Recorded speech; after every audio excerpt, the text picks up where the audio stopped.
Ladies and gentlemen, boys and girls, children of all ages, we are here. By we, I mean me. It's just me solo tonight. 138 MMA, that is me. We're going to break down the entire PFL 3 season card today, the regular season card. We've got, how many fights do we have? We have 12 fights. We did have one get canceled just recently. The Bookleet fight.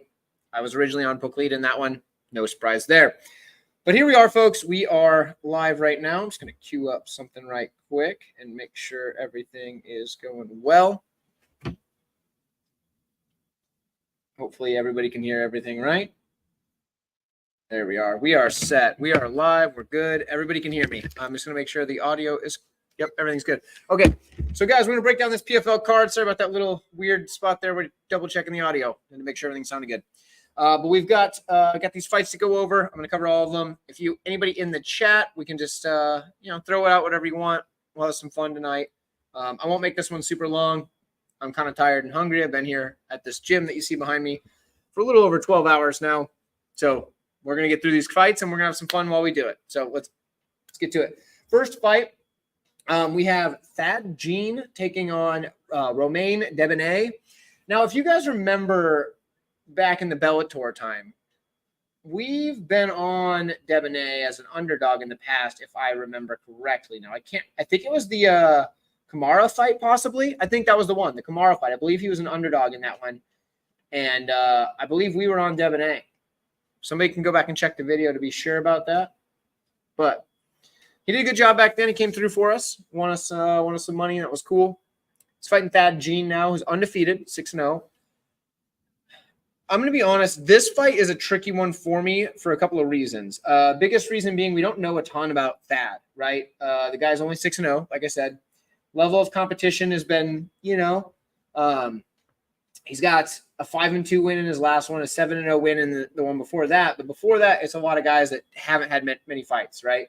So his last 2 fights were PFL fights, a little bit better there. But even then, we just don't have enough to really get a good sample size of him at 6-0. And I think he's had a couple of fights go to decision, but very few, a lot of them pretty early. I'm going to slightly side with Thad Jean for the reason being, I believe it's the height and reach is going to help him out a little bit. He is 6'2", with a 76-inch reach, as opposed to 5'10" with a 71-inch reach for Debonnet. And I think when Thad Jean lands, I think he's going to land with enough force that he's going to be able to hurt Debonnet in this one. So I'm going to go with him in the matchup. But this is a pass fight, honestly. I wouldn't be betting on this one. It's not one that I feel very good about. There's 2 fights on this card that I'd really just stay away. This is one of them. So in addition to that, we've got our next matchup. Tyler Diamond takes on Otto Rodriguez. Now this, I guess it's Rodriguez. He's Brazilian. Otto Rodriguez. This is a fun fight. And Tyler Diamond is, I believe, on a 2-fight losing streak, if I'm not mistaken. I'm going to double check that. I got Tapology pulled up on the other computer over here to double check. A couple of fight losing streak. But when you look at who he's losing to, he lost a majority decision to Brendan Loughnane. Not so bad. And that was back in 2021. Loughnane was he was locked in back then. Oh, that was bad. And then Khabibulov is his last loss by arm triangle. It is what it is, right? That's not that bad of a loss. Other than that, the dude has looked good. I don't think he's terrible. The 2-fight losing streak is, you don't want to see that, but unbiased perspectives thought that was funny. I'm not sure what part I didn't see that. I'm not sure, but let me know what you thought was funny. I'd love to hear from you. Otto Rodriguez, on the other hand, one loss in the career. Not so bad, but he hasn't fought in a while, if I remember correct. Let's see. His last fight was back September of 2023. So it's been a minute. Fought for Bellator, beat Brian Moore. Brian Moore is not bad. So, the corny joke. Thank you, unbiased. Corny jokes, dude. I got a million of them. You're going to stick around. You'll hear some more before the end of the night. I bet you.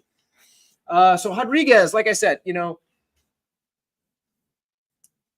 coming off that win over Brian Moore, it's a good win. It's not a great win. Tyler Diamond is a good wrestler, is the thing. And I know Rodriguez can grapple. I know that I appreciate that. I do know that this fight is tricky for me. I have to go with Diamond. Let's just put it that way. I have to go with Diamond, and here's why. He's an underdog. I think he's still an underdog. He was a while ago. I'm going to let it slip. I played him.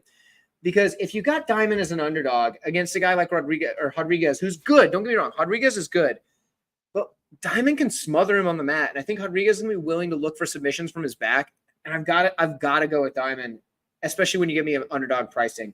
So we're going Diamond here. Let's chat with you fellas and down here. Hey, look at that! Shout out to the root beers. Yes, that's right. We'll be cracking some open this Friday. No card Saturday, so we're gonna be drinking our root beers on Friday. You know what I mean, fellas? Here we go. Gary's also on Diamond. I like that. Gary, you're on the same page as me, my friend. That's what we want to see. So we move right along. Like I said, we're not going to hang out too late tonight. I'm hungry and tired, so we're gonna get through this. But next one up, we have Don Madge and Brennan Ward. Now, this is another fight with a lot. It has a lot of red flags around it, right? Brennan Ward has come back, and he looked good in some of these matchups coming back, but level of competition's been okay, but it's not like it was prior to when he left. And one of the guys he fought is a buddy of mine, so like I do feel like a kind of a dick saying that. But if you've been around the channel a long time, you remember when I interviewed Cassius Kane ahead of the fight that Brennan Ward had with Sabah Hamasi, and just to get Kane's opinion on it. And he actually got me to switch my pick there because I was originally going to pick Hamasi, and he said, no, Brennan Ward's different than he used to be. And he was right. Brennan Ward got that one. So he's looking good. Madge is, I believe, used to fight his last fight was at 155, if I'm not mistaken, in which he lost, but he was winning until he wasn't, if that's correct. Yeah, 155, just like I thought. Okay. I'm remembering this, guys. I'm remembering this. When I watch the fight, sometimes I forget to look at what weight class it is. Because like I'm just watching them fight, and they all like are in that window, or like the like the welterweights, the lightweights. If you're not like really paying attention, they kind of look similar weights. You know what I mean? So, but yes, we lost to Manfio after winning most of the fight. Right? Madge looked good. I don't know. This is a tough one to call. Madge has been away for a while ever since that knockout. I'm gonna go with Madge with almost no confidence. I had more confidence in him until I looked into this deeper. But yeah, I think Madge will pull it off. I think he's got more of a skill set. I think he has grappling that he can use against Brennan Ward. Brennan Ward doesn't really want to grapple. He wants to keep this on the feet and throw bombs because he likes to throw bombs and get the knockout. Can he knock out Madge? Absolutely. Madge was knocked out in his last matchup. Brennan Ward hits very hard. But Madge is also a pretty technical striker. Like I said, we saw him in in his last matchup against Manfio. He was landing some good shots, striking well. So I'm going to go with Madge ultimately in this one. But let's check with the chat. Daz is down here. He does not like to bet PFL. That's strange because I'm actually I haven't lost on a PFL card yet this year, and that's saying something because I've had not the best year overall. I make silly picks like Holly Holm at UFC 300. So you know what I mean. It is what it is. But for PFL, I've done pretty well, and I think it's because I don't have any. There's less likelihood for me to pick with my heart in a PFL fight, except for the June 21st card. I will let you know ahead of time. I'm going to be very biased on one fight as long as that one doesn't fall out. But we'll get to that when we get there. But it's not officially announced yet, so I can't actually announce it without making a bunch of people angry. But yeah. So, and also getting my buddy in trouble. But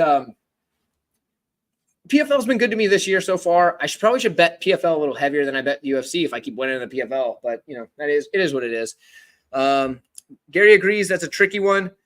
I get that. It is a tricky matchup. The first few matchups are tricky. There's only a couple that I'm just really, really concerned about. But the first few matchups on this card are tricky. We got some easy ones to call coming up soon. A lot of them are big favorites, but it is what it is. Oh, really? I didn't know that. You can't legally stream PFL in Asia. That's news to me. Can you use a VPN to do it? Is that possible? I guess I don't know. I've never tried. I've never been to Asia, actually. But if you have the ability to get a VPN, you might be able to do it that way, and it might be legal, I guess. Legal-ish, It's kind of like watching PFL Europe here in the States. Like, you just can't do it. It's stupid. So that's why I don't cover them on the channel, is because, I can't watch it anyway. So that's annoying. Tapology does a good job with their live feed, like just telling you what's going on. Yeah, they do a good job about that. They're good at updating as they go, like who wins and quickly. And they do give you kind of like the written breakdown sometimes. And they'll tell you like, oh, so-and-so is walking to the cage, whatever. So that's cool. I do like Tapology for that. So this card, I think, starts when I'm still working on Friday. So the votes. Oh, okay. Yeah. Tapology does do a good job with that. But yeah, so this card starts when I'm working on Friday. So what I'm going to do is I'll have it up, but like I'll have to have the sound off because I'll be training people in the back and they don't want to have maybe they want to have the fights go on, but you know what I mean? So I'll be trying to catch it in between clients. So we'll see how that goes, but I'll be watching the rest of the card after that. So good stuff. We'll see. But yeah, the PFL Europe, I can't watch them here. So that's why I don't break them down on the channel. Let's move right along. We have Staropoli taking on Ramazanov. We have Murad Ramazanov and Laureano Staropoli. Staropoli fought in the UFC, so you get that UFC pedigree from him, but wasn't the best run. Had a couple of rough fights. Honestly, I don't think he has a very good path to victory here. I think Ramazanov. I'm probably gonna mess up some names tonight. I haven't really practiced the names as much with PFL because oftentimes I have to watch it with the volume off, so I don't get to hear the commentators say the names. So bear with me on the names. But I do think Ramazanov is probably going to get this one done at a pretty high clip, and I don't think that's crazy to say. So we don't need to spend a ton of time on this. I think he's going to be able. I mean, he's 11-0. He's doing well. He's looking pretty good in his matchups. I think he's going to probably. So it's tricky. I would say decision.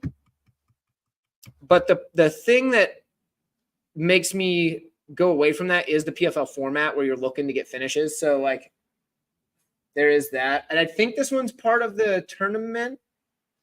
I think it could be I don't think it's an alternate. I think it's a tournament matchup, but whatever. Some of these are tough, but I wish it would say that. Like it used to for Bellator, it would say if it's a Grand Prix matchup or not. And I understand that the PFL format isn't a tournament really. It's a whatever you want to call it. But I wish it would specify which ones are the alternates and which ones aren't, because sometimes you never know. PFL, it is what it is. They try to pander to the sports ball guys. I get it, but it is what it is. Let's see. The Tapology's win percentage and the community votes are very accurate on PFL's, usually 75. Yeah, I get that. Tapology does a good job. They miss some. They really do. But they do a pretty good job, I'd say, at picking PFL over other promotions. Like UFC for sure is way tougher. Invicta, they do terrible on Tapology, and I know this because we usually clean house on Invicta. So next time there's an Invicta card, tune into the Patreon, even if it's only for a week, because I'll probably put a couple of bets out there, and we're probably gonna kill it. So keep that in mind. MMA clips, my guy. That's the GOAT. Well, you're far too kind, my friend. You're far too kind. I did pick Holly Holm at UFC 300, don't you know? I can't really be the GOAT for that. Just got out of class. Where are you from, dude? Like it's like 8:30 my time, 8:30 p.m. my time. So like you've got to be like somewhere pretty far from here for time zones and stuff. But good to see you, Clips. Glad you made it. Glad you're out of class so you can tune in. Let's go on to the next one. We don't need to spend any more time there. This is a good fight. This next one here, we have Timur Khizriev taking on Brett Johns. And Brett Johns is a live dog in this one. But ultimately, I'm going to take Khizriev. I think Khizriev's a very good fighter. Possibly the favorite to win the 145, maybe not. There's a couple other really good fighters here in this division. In fact, 145 is going to be a tough one this time around. But I do think Khizriev has a real shot at winning. I think he's got a tough matchup in his first fight, but I think he's going to cruise to a decision here. I think Brett Johns is tough. I think Brett Johns can hang with him in the grappling for a while. I do think he'll get stuck on his back a lot, Will Johns, and I think that Khizriev is going to be able to get a decision win on the feet. I don't know. Khizriev's had a few fights where he's looked really good in the striking, but I think it's basically because of the opponent. So that's kind of why, to me, it's like, I'm not sure on his striking just yet, but I do think he's going to be good enough in this matchup to be the better grappler, and I do think his striking's still pretty good. So we're going to go Khizriev, but Johns, I wouldn't be surprised if he pulled off like a really close decision or something like that. Gerald's in Southeast Asia, and it's 9:30 a.m. Wednesday. Okay, so you're tomorrow already. That's awesome. Yeah, whenever I do a live stream with the folks over in like New Zealand and stuff like that, they're always saying how it's like the next day and stuff. So that's wild to me. But yeah, you're already at tomorrow, so I hope it's a good day. Hope tomorrow's a good day, and you can let me know if I'm in for a good one or a bad one, right? Good. Glad you made it, Gerald. Glad you tuned in at 9:30 a.m. Probably doing your work day stuff, and it's awesome. Made time for 1:30 at MMA. I appreciate the heck out of you, brother. MMA clips. You're in Florida, but you take night classes. That makes a lot of sense. In Florida, it's probably 9:32 p.m. right there at the time of me saying this, so that checks out. Eastern Daylight Time is what that is. In Central. Okay, we can move on. We don't need to talk time zones anymore. Real quick, I did have to teach quite a few folks that the difference between EDT and EST, because they kept putting EST on their stuff after daylight time has taken over. So EDT is what happens when it's daylight savings time. If you don't have that in the place that you live, such as like for the states, Hawaii and Arizona, you don't put that. But if you do have that, like in I think every other state, DT is when it's daylight time, not the standard time, which is EST for Eastern Standard Time. So whenever people are announcing stuff on their Twitter on what time they're going live and they say EST during this time of the year, I so badly want to be, well, actually it's Eastern Daylight Time right now, and just get all, you know how it is, a big know-it-all, but I don't. I resist the urge because I realize that's annoying and nobody likes those guys. So let's move on. Now we can talk about fights again. Got sidetracked. Adam Boric taking on Enrique Barzola. This would be a fun fight, I think. I think it's going to be a good fight. I think Boric is the rightful favorite, and I think he probably wins this fight at a decent clip. But it's going to be a good fight because Barzola, he comes to scrap, right? Barzola is the type of guy that he'll be in a close fight, even with pretty much anybody, no matter what their skill level is. He can make it. I mean, unless they're bottom of the barrel, he just runs them over. But like, he can be in a close fight with just about anybody, and a guy like Barzola can make Boric work here. Boric hasn't fought since the Pitbull loss, where he fought one of the best fighters in the world. He fought probably the best fighter ever in Bellator, and I don't think that's crazy to say. And he didn't look that great in that matchup. It is what it is. But he's got some good wins. Like if we pull up Boric's resume, the guy's he's not out there losing to bums, right? He's got 2 losses in his entire career. Obviously, the last one being a unanimous decision loss to Patricio Pitbull, the better Pitbull brother. But he also has a loss to Darion Caldwell. And Caldwell's a guy that's pretty gosh darn good in his own right. But that was clear back in 2020. It's been a while since then. In the time after that loss to Caldwell, he beat Mike Hamill, good fighter, Eric Sanchez, Jeremy Kennedy, good fighter, and Mads Burnell, typically a good fighter. Underperformed last week, but it is what it is. But he's also got wins over like Aaron Pico, Pat Curran. Pat Curran's good. Pat Curran in 2019. Yeah, he was still good in 2019, right? He was still good. But like, the dude's beat some good fighters.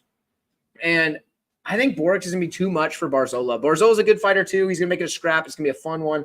I don't think Boric is getting him out of there early, but the guy's dynamic. He uses a lot of things like flying knees, for example. And I think stuff like that's going to he's just going to be able to be too much for Barzola and ultimately get the win.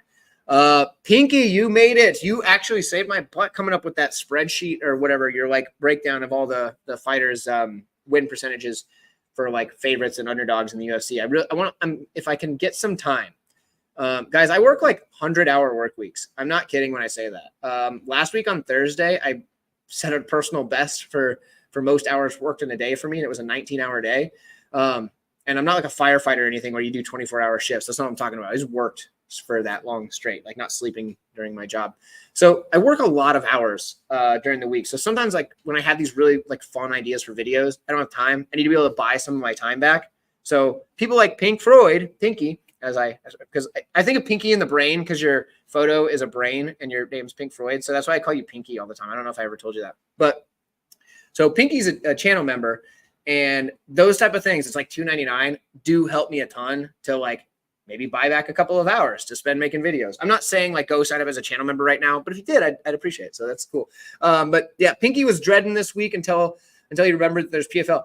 Same. When there's weeks without fights, like as busy as I am, this is like everybody gave, okay, gosh darn it. I hate when you guys make me stand up for the MMA guru because I do think he's an incel and he's kind of weird. But when everybody gave him a bunch of crap for being like, this is like the only thing I have, I kind of get it. Cause like, what else? I mean, I have a beautiful girlfriend. Don't get me wrong. That's fantastic. But like outside of like relationships, cause I have a lot of friends and things like that, but like, what do I have to look forward to? That's not just like being around people I enjoy.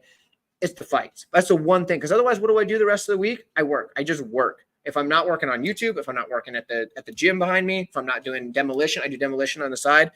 It's literally just work, and then the fights are like my couple of hours where I'm like, man, this is something right here. I love it. So like when he said that he, like that's all he has, I kind of get it. Like I love MMA.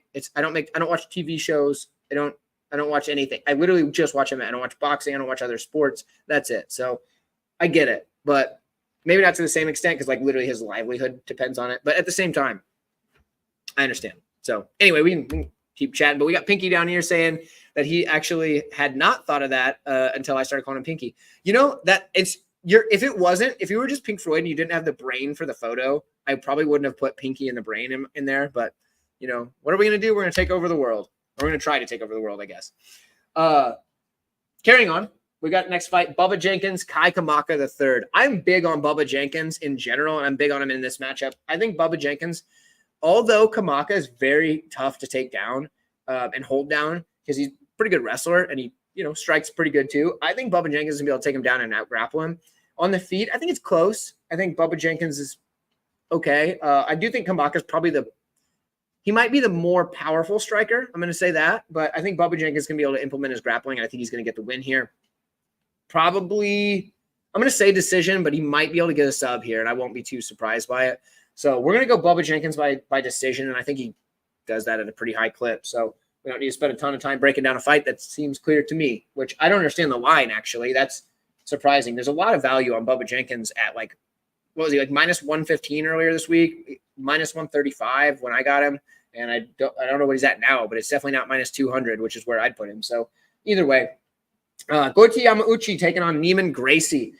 Rematch. And in the first matchup, it was clear that Yamaguchi is the better fighter by a pretty good margin because in the grappling, Gracie's probably better, but it's not so far off that that Gracie just can steamroll him on the mat. So, you know, there's that. But on the feet, it's clear. It is 100% clear. Yamauchi is the better striker. Knocked him out, obviously, in the last matchup. I think he's going to be able to do something similar here. Maybe not the exact same, like knock him out in the way he did, but I think he knocks him out. I think he's going to be able to keep it standing. If it does go to the mat, I think he's able to stay alive. It's not like he's just going to fall apart when it gets to the mat because he's primarily a grappler, but he can strike better than Gracie. So, I mean, you got to take the guy. The MetaHuman Project saying, yeah, minus 220 is basically free money. Yeah, I mean, pretty close too. Like short of like a freak accident, I just don't see what Gracie can do here. I mean, maybe could he out grapple him? Maybe, but like even then, like I just not for 3 rounds. I seriously think that Yamauchi is the side for sure. So we just lost a lot of viewers all of a sudden. So I don't know if you all just turned it off at once or what happened there, but hopefully you'll come back in a minute. Otherwise, I'll talk to you for. Back to it.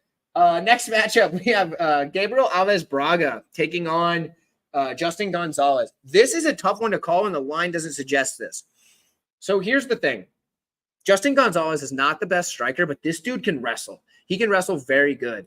Very well, I think is how you're supposed to say it. He can wrestle very well. Braga, on the other hand, we don't really have a lot of tape to go over of him grappling, especially not against high-level wrestlers. But he can strike, and this dude can strike far better than Gonzalez. This is the problem. Typically, I side with wrestlers, right?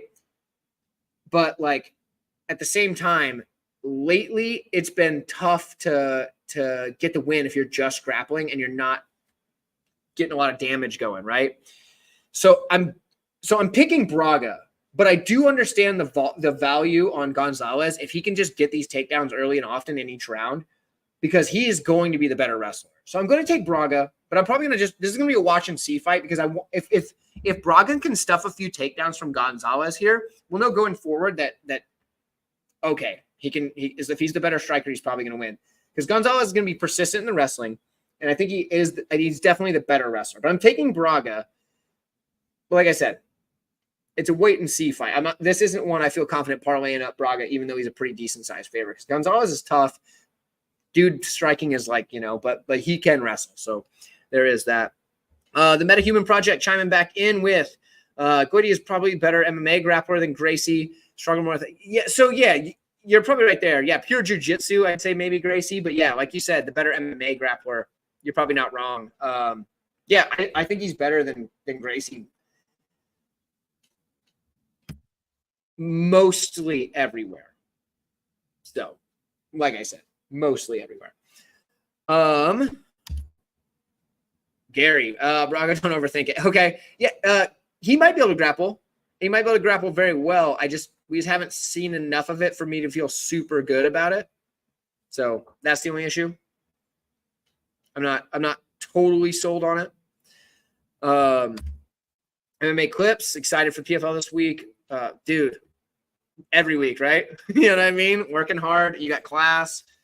I get it. But PFL, we got this. PFL is going to take us through it. Hopefully you guys can still hear me. The connection is saying it's not great, but whatever. Yeah, no ladies fights on this one. Sorry, Pinky. We're stuck with all the dudes. Big old sausage fest over here. Not what you usually want to tune into, right?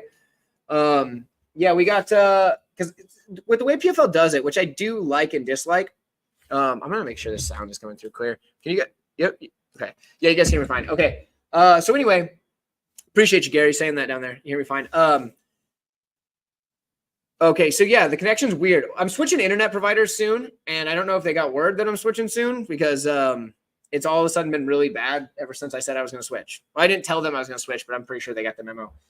But either way, there it is. But yeah, Pinky, since the way they do that, the weight classes for this, it's like you got just the two divisions, right? And then there's nothing else on the card, which makes it kind of a pain if you like to watch other divisions, you know? So it's kind of weird, but it is what it is.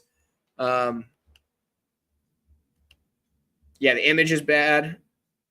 Like the connections, you know. Okay, well, whatever. You guys don't need to look at me. I'm kind of ugly anyway, huh? So there you go. I don't get by on the looks. Hopefully it's the knowledge. We'll see. We're gonna see if we can crush this PFL card. We'll get by on the knowledge, not the looks. Let's see. That's true. It does make the other cards sweeter. It is. It got better. Yeah. It shows it's better now. So that's good. Hopefully it stays that way. We only got 3 more fights. So whatever. Pretty soon this won't be a problem. We're switching to a company that's not as terrible from my understanding, and it'll be much faster. So good stuff. And also it won't have any problem. If you guys have noticed when I put it out on Twitter that like it takes like 10 freaking hours to upload a video sometimes, that'll be gone. The upload speeds are going to be way faster. So that's good. For less money. It's even better. Next, we don't need to hear about that. Logan Storley taking on Shamil Musayev. Interesting fight. Musayev's good, undefeated, 16-0-1. But I think Logan Storley is going to just be able to out wrestle him. And I was actually surprised by the line that Storley was a big favorite because I figured a lot of people with the name Musayev would be jumping all over that, especially undefeated guy with the last name Musayev. I thought people would be all over it, but Storley was a decent-sized favorite, and I think it's rightfully so. I think Storley's a better fighter. He's a better grappler, and he's a better wrestler. And I think he's going to be able to probably get a decision, possibly a late ground-and-pound finish. So, yeah, there you go. I'm taking Storley, and I feel fairly safe in that. It'd be interesting to see what happens if they are forced to strike in this one, because I do think Messiah might be able to, crack him on the feet or something, but I think Storley's the side, and I've got to take him there. Sounds like I'm getting Verizon. So actually, at least in my area, Verizon doesn't have like a business internet option. And at the gym here, we got to have like business internet. So there's that. But unfortunately, I've got to go with a company called Great Plains. Giving them a shout out, I guess. Free one. But, Midwest, that's where we're at. We're in the Great Plains. I live in Nebraska. Everything's a plain outside of the city I live in. Basically, everything else is plains. So there we go. Moving on, we got Brendan Loughnane taking on Pedro Carvalho. I think this is a get right spot for Loughnane. He had a rough one in last year's season. So yeah, for Loughnane, I think this is a spot where he can get right. He's going to be better, I think, in most. But Carvalho's tough, right? The guy's not a bad fighter. His record's bad. 13-8 is not what you want for a record. I mean, it's not like a losing record, but it's not what you want. But he's good. He pulls off upsets quite a bit. I do think Loughnane's going to get it done. But like let's pull up Carvalho here just so we can kind of a couple of times where he surprises you, right? So he's got a couple of losses lately. He's got the win over Mads Burnell. Mads Burnell's good. Win over Daniel Beischel. Beischel's pretty good, especially at that time. That was 2021. Beischel's getting older, but back in the day, Derek Campos was good. That was back in 2019. Yeah, was Campos still good in 19? I don't know about that. Maybe. I think he was. So like the dude's got good wins on his record, right? And he's competitive in a lot of these fights where he ends up losing. Like with Piotr Niedzielski, he lost a split decision. So and Niedzielski's good. I don't think he's on the level of Loughnane. I think Loughnane's a better fighter. So I got to take Loughnane, but this is another one where the line is just too wide for me to actually think there's value in betting Loughnane. So it's just a watch and see. Yeah, I got to go with him. Let's see. Almost every time he has 2 losses in a row, that's fair. Loughnane's good, though. Loughnane's good. Gets and can't decide KO or decision. Yeah.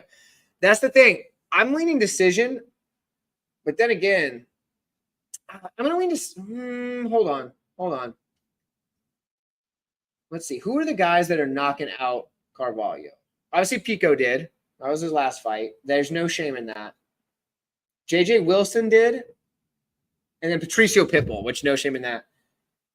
I don't know. He's only had 3 knockout losses. It's a pretty good competition. Yeah, I'm going to go decision. I'll go decision. So, Gary, hopefully that gives you some confidence in that. Maybe not. Maybe pick against that. I don't know. Maybe just watch it and see it. The line's tough. Let's see what we got here. He will, and then he will leave himself open. That's true. He could get caught. That is fair. Carvalho could leave himself open and get caught, so maybe KO. But at the same time, the guys that are knocking out Carvalho are pretty good. And the Patricio Pitbull that knocked out Carvalho would run through Loughnane. I don't know. I'll take decision at this point, but I'm not sure on it yet. Argentina. How's things going down in Argentina, huh? That's I've never been there, but you hear stuff on the news. I hope it's going well. Sounds like a nice place, a lot of cool stuff. So good to see you. But parlay with Goiti. The best option is tricky because Borix might be a good spot. I think Borix wins at a high clip. Actually, Ramazanov, because I don't think Staropoli wins. I don't see a path to victory for Staropoli. I mean, I see a path, but not anything outside of something wild just catching him. So I'm going to say Ramazanov probably. I don't know what his odds are currently. They're probably pretty ridiculous. I don't know what that gets you to. But if you can, if that gets you even remotely close to a decent play, I might have actually played that parlay. I might have actually done that. Hold on. I'm going to look. I think I did that earlier today. I'm going to double check and make sure I'm not getting confused. I'm pretty sure I played that exact parlay. You get some free Patreon content here, guys. Not a lot, but a little bit. Yeah, I did. Actually, I did. Goiti with Ramazanov. There you go. It got me to minus 140 or something like that. So I thought that was a playable line. I think that's a good one. So hopefully, Lucas, that helps out. Hopefully you're enjoying it. You're welcome, Gary. Glad you made it, buddy. It's definitely could be a decision. Carvalho's tough, man. Carvalho's not the guy that you can count out, but he his record says 13-8. And when you look at 13-8, you're that's not good, but he's not losing to guys that suck. So keep that in mind. Gary was also on decision. There you go. I think it's decision. I think decision's the play, but it'll just be for my Tapology predictions. I'm not going to bet by decision. Main event, really solid main event in this one, guys. We've got Andrei Koreshkov and Magomed Umlatov. I'm gonna say Umlatov. I think that's how it is, but who knows? I'm not good at the names. We just got here where we at. We are on the main event, so you're a little late, McPooperton. I love your name. After this one, wait till this one's over. Hang out. Scroll all the way back. Now here's the deal. I'm gonna give you the cheat code. After I wrap up this, what I do is I go into my settings and I monetize the video. I don't monetize it while it's live because I don't want you to have to watch a video or an ad video to pop in. Don't exit the live stream. Just click the beginning of the stream and watch it that way. Then you don't have to watch the ads. it costs me a penny because I get like probably about a penny anytime you guys watch an ad. Maybe not even, but you know what? I'm here for you. I'm here for the people. I'm a man of the people. And because you made it by, I want you to save that couple of seconds to watch that ad. So, Nick Pooperton, finish this one out and then scroll back to the beginning. Here we go. We're in the main event, Koreshkov versus Umlatov. I'm taking Koreshkov. I know that that's going to sound wild going against the 14-0 guy who's, undefeated, looking solid in his career so far. I mean, 14-0 is nothing to shake a stick at. Am I right? So for me, I mean, Umlatov, solid fighter, tons of KO wins. What does he have? Like 11 KO wins. Dude could win. Like, I just don't think he's gonna. His last win is a decision win over a 10-0 guy. So it's like, okay, he's beaten guys that have good records and stuff like that. But like, I don't think he's fought anybody as good as Koreshkov yet. Now, I could be mistaken. I think Koreshkov is solid. I think Koreshkov's the type of guy, like Koreshkov just beat Lorenz Larkin. And Lorenz Larkin, even though he's been around the game for a while, is an absolute savage, absolute dog. So I think the win over Lorenz Larkin, why am I having a hard time saying that, is a big enough win for me that I think Koreshkov can beat Umlatov. And I think as an underdog, I've got to play him. So I do like Koreshkov here. He's only got 4 losses in his entire career, right?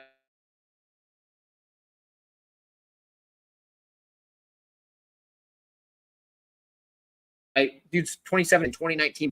We just crapped out for a second. We're back. His last loss was to Lorenz Larkin in 2019 by split decision.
We're back, fellas. Sorry about that. I'm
All right, folks. The internet is killing me. I don't think it's going to happen. I think we're done for no more. I'm getting out of here before this thing goes crazy again and cuts out. I will be so happy when this internet is gone. Thank you guys for tuning in. I appreciate all of you. Marcel is hilarious. Man, about that penny. Yeah, YouTube was coming back. At least I was stuck smiling. Oh goodness, that's so funny. Yeah, the internet is killing me. I'm so glad. I'm gonna be so glad when they're gone. But guys, I got to get out of here before this crashes again. Thank you so much for tuning in. Like the video, please. I forgot to mention that. See you guys soon. Bye.